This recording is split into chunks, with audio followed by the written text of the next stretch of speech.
এদিকে রেকর্ড ভাঙা করার খেলায় মেতেছেন ভারোত্তোলক মাবিয়া। জাতীয় ভারোত্তোলনে নিজেই নিজেকে ছাপিয়ে গেছেন।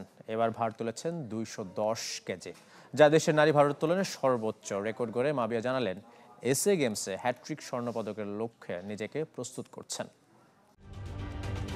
ঢালাইয়ে দৃঢ়তা, নির্মাণে নিশ্চয়তা, প্রিমিয়ার সিমেন্ট, ঢালাইয়ের রাজা। আর নিজের রাজত্ব, নিজের রেকর্ড, নিজের জায়গা, শ্রেষ্ঠত্ব সবসময় নিজের থাকে। মাবিয়াকে যেন রেকর্ড ভাঙা গড়ার নেশায় পেয়েছে। এবারও জাতীয় ভারোত্তোলনে নিজেই নিজেকে ছাড়িয়ে গড়লেন নতুন রেকর্ড। ক্লিন অ্যান্ড জার্ক আর স্ন্যাচ মিলিয়ে ভার তুলেছেন 210 কেজি। এতদিন যা ছিল 205। দ্বিতীয় স্থানে থাকা উন্নতি বিশ্বাসের সাথে পার্থক্যটা 66 কেজির। ঠিক এক দশক আগে প্রথম জাতীয় শ্রেষ্ঠত্ব জিতেছিলেন মাবিয়া। এরপর অগুন্তি ভেঙেছেন রেকর্ড। সেই মাবিয়াই চান তার আধিপত্যের সমাপ্তি ঘটুক।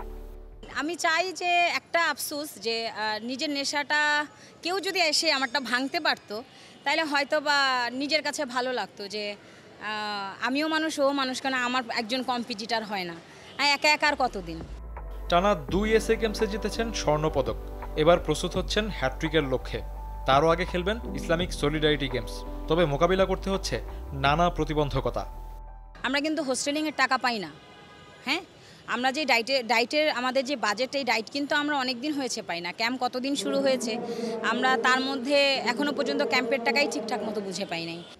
অলিম্পিকে যেতে না পারায় দেশের ভারোত্তোলনে আলো ছড়ানো মাবিয়ার আক্ষেপ থাকবে অনন্তকাল।